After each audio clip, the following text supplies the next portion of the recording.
Okay, so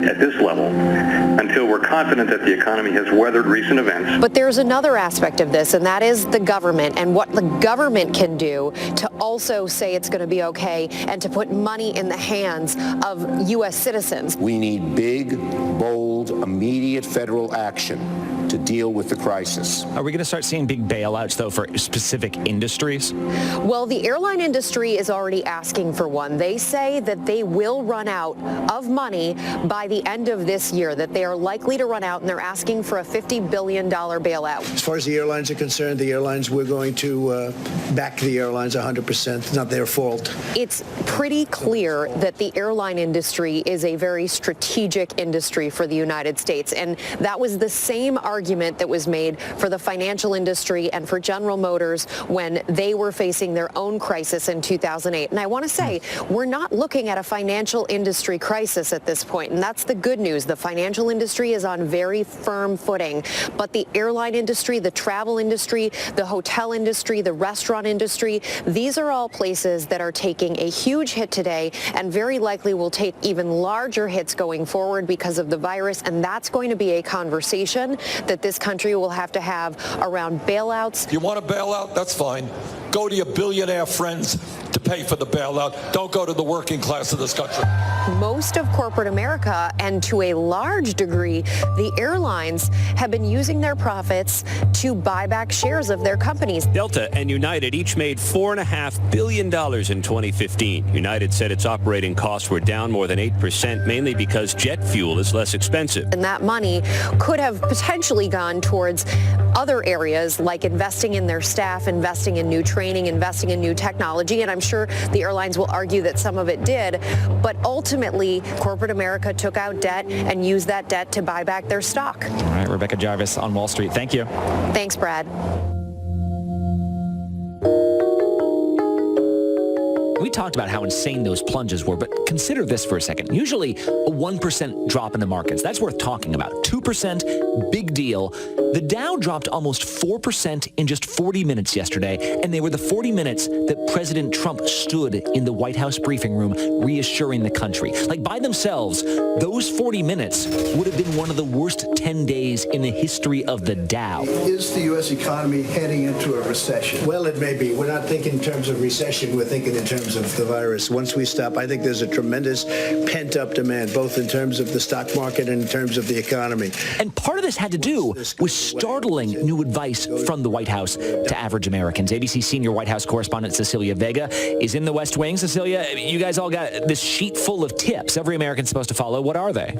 Well, Brad, they're saying that these are recommendations that can slow the spread over 15 days. And this afternoon, we're announcing new guidelines for every American to follow. They're not a mandate, but they are strongly suggesting that Americans follow these guidelines. And they go significantly further than what the CDC had initially recommended. We'd much rather be ahead of the curve than behind it, and that's what we are. Therefore, my administration is recommending that all Americans, including the young and healthy, work to engage in schooling from home when possible, avoid gathering in groups of more than 10 people. So right now the White House says that Americans should essentially avoid social gatherings if there are going to be more than 10 people there. They're saying people should not be going out to bars. They shouldn't be going out to restaurants. They shouldn't be eating in food courts. They want to see people use drive-through or delivery options. They're basically saying discretionary travel, shopping trips, social visits, goodbye. I have to say that our government is prepared to do whatever it takes. Whatever it takes, we're doing. So a lot of these are things that we have seen in some of the harder hit areas, but right now this is coming from the federal government. It was a major shift from this White House in terms of urgency. They are saying this has to happen. It has to happen fast because this is only going to get worse before it gets better. And like you said, recommendations right now, but we have seen mandates in certain parts of the country. I think the question a lot of Americans are going to have, Cecilia, is there a point where where this escalates higher for the rest of us? Is there a national quarantine in the near future? Flight restrictions domestically? Do we know? Well, they're saying not yet. At this point, not nationwide, but they're also discussing these things behind the scenes. Certainly, you mentioned quarantine. You mentioned a potential travel ban. There are also rumors about a potential curfew. I think all of those things are possibilities. We may look at certain areas, certain hot spots, as they call them. We are seeing them happening in places around this country. But right now, the White House is saying, look, we're just trying to flatten this curve. We keep hearing that from officials. I'm curious, how are you talking to your own family about this? How are you talking to your youngest son? Do you empathize with this sense of anxiety? People are really scared. Yeah. No, I think they are very scared. I think they... President Trump said, he acknowleded, look, this is scary. I realize that. I've talked to my own son about it, his son Barron. He says, how bad is this? It's bad. It's bad. The president, I think for the first time, is acknowledging the anxiousness that we are all living with as Americans now. But really the message is this could last a long time. So is this the new normal until the height of the summer?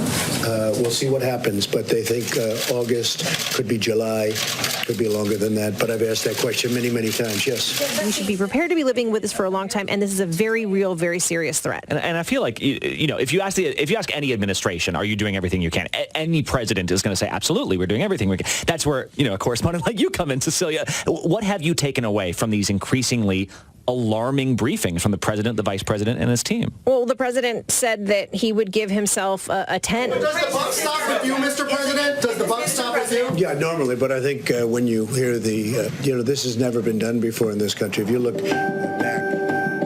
Without a doubt, the messages from this White House have been confusing. The president now says that there is tests available for everyone. But at the moment, the availability of the tests remain unclear. There are problems, right? And there have been problems from the beginning. And even the president spoke in a conference call with governors from around the country, and he told them, don't wait for federal government's help when it comes to respirators and ventilators and all these other critical life-saving equipment, telling them they should basically get it yourselves. That didn't go over well, and that was just another example of the continued mixed messaging. Yeah, if you're talking about the virus, no, that's not under control for any place in the world. I think I read, no, I didn't. I was talking about what we're doing is under control, but I'm not talking about the virus. Yes, please. I will say, though, Brad, it feels very different right now. There was a shift in tone in this briefing that I was in there for. The president is somber.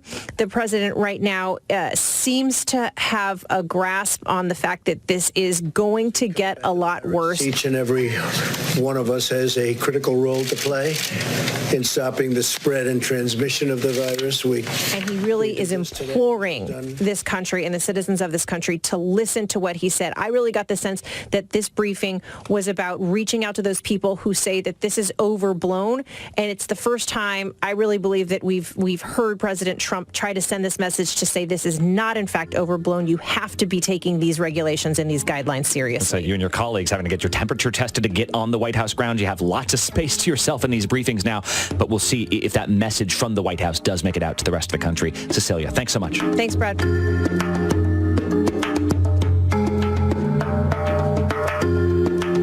Next up on Start Here, those weird text messages amping up the panic around the country, those might not be an accident.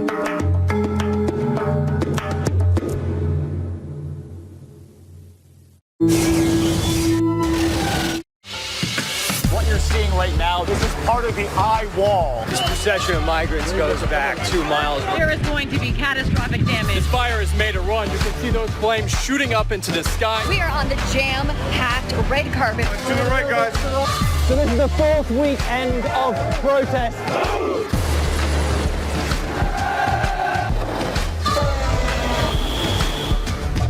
Watch ABC News on location for Facebook Watch.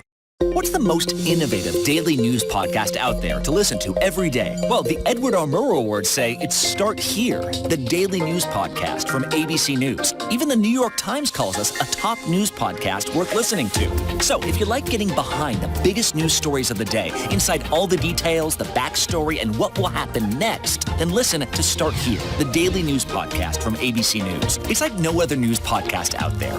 Even the critics agree. Listen free on Apple Podcasts. This is what being live is all about. This is ABC News Live, the 24/7 streaming news source from ABC News. Breaking news, live events, streaming nonstop.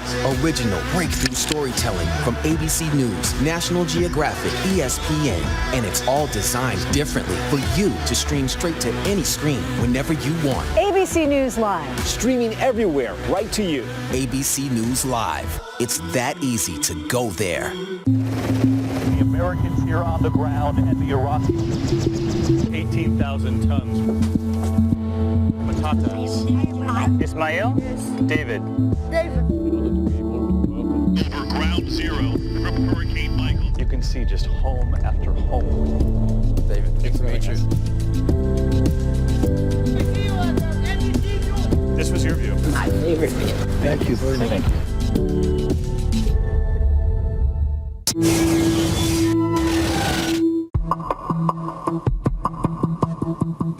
When it comes to how our medical community responds to COVID-19, the federal agency overseeing that on the most basic level is Health and Human Services. But on Sunday night, workers at HHS started to notice something weird. They were noticing a bunch of activity on their systems, suspicious activity.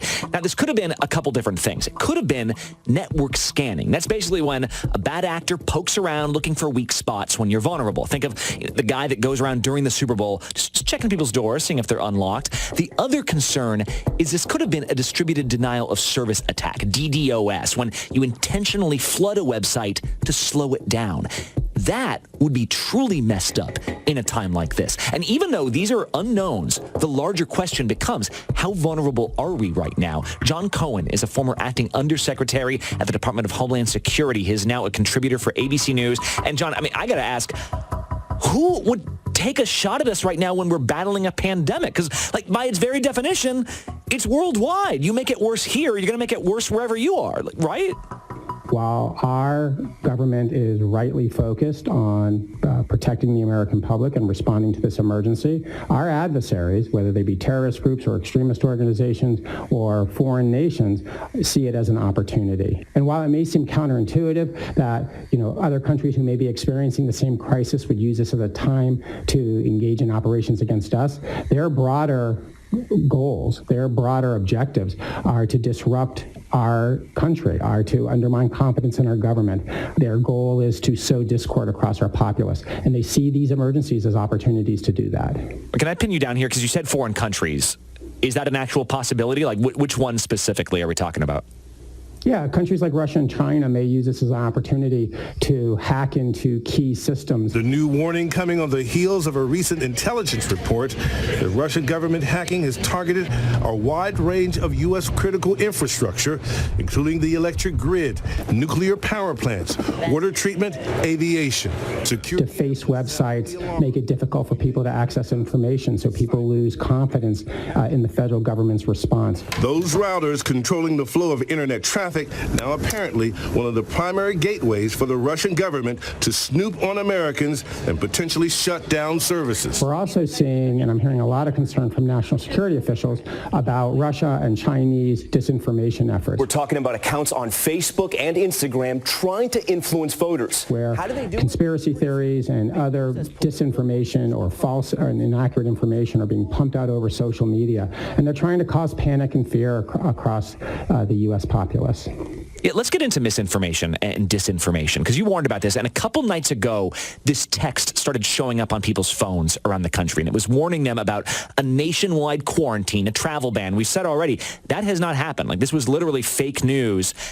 Is that misinformation? Is that people getting things wrong? Or is there a chance that is being actively distributed to people? Yeah, Russia and China in particular have two primary objectives: undermine confidence in the U.S. government and to sow discord, cause chaos across our populace. Rumors have been circulating on social media that mass transit in New York City would shut down. That rumor was so rampant, the New York Police Department Twitter account had to address it, saying, quote, "There's a lot of misinformation on social media. One tweet in particular is false. Contrary to what it says, there are no plans by the NYPD to shut down roadways or subways." But so everyone should stay vigilant. I had people stopping me on the street yesterday asking if that rumor is true. It was everywhere. It's amazing how If they can cause people to panic, if they can cause people to go out and buy guns because they think that they're not going to be able to get food. Numerous sites and groups online have been falsely claiming that this virus is a result of some sort of biological warfare, some sort of bioweapon. If they can cause people to be angry at others, if they can cause distrust in the government, then they're achieving their objectives. Yeah, like that's the nightmare scenario. And I should stress, remember, we don't know who's behind either of these examples so far. But on a related note, today is primary day in a number of states. Last night, we saw this bizarre legal battle play out in Ohio. Basically, the governor wants to postpone in-person voting. He thinks it's a health hazard. A judge said, sorry, it's too late to change whether people can vote. So now the governor is declared a health emergency. He's shutting down polling places. Ohioans don't know what's going on. You can imagine in all that confusion, voters in Florida or Illinois or Arizona, where polls are supposed to be open for business, start hearing rumors misinforming them. John Cohen, thanks so much for the insight. Nice being with you, Brad. And one last thing. This is normally a day for people of Irish heritage around the world and just anyone who likes to wear green to celebrate, right? But how do you party in the age of a pandemic? Because surely this cannot be the answer. Happy Corona Day! In fact, recently, Guinness, the beer company, created an ad specifically about COVID-19. We've learned over time that we're pretty tough when we stick together. Which gets tricky because the thing about customer service jobs that have been impacted here, restaurants can still advertise takeout, right? Personal trainers, well, they've started live streaming their classes. It's not really as cool to tell people, hey, buy our beer, drink alone. So Guinness has said, just hang tight. We'll see you next time. In the meantime, some have embraced the challenge of St. Patrick's Day. You don't have to go to work this week? Well, how far can you take your St. Patty's Day outfit today? Really? Others have upped their crafting skills. See, Trap, Leprechaun.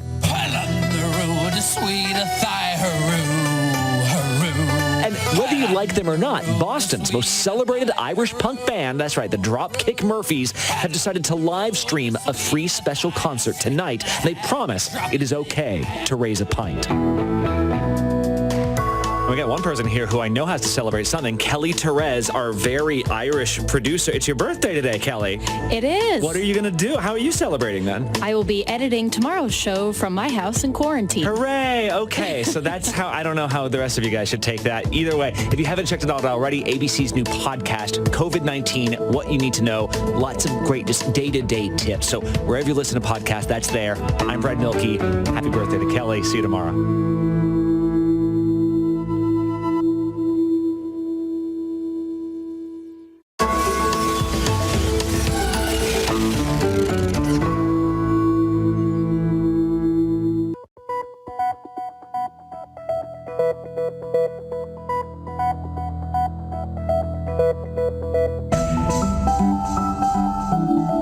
There's incredible data that's locked away in various tools like online news sites, social media, crowdsourcing, actually have incredible amounts of information that really you wouldn't find in any sort of traditional government system.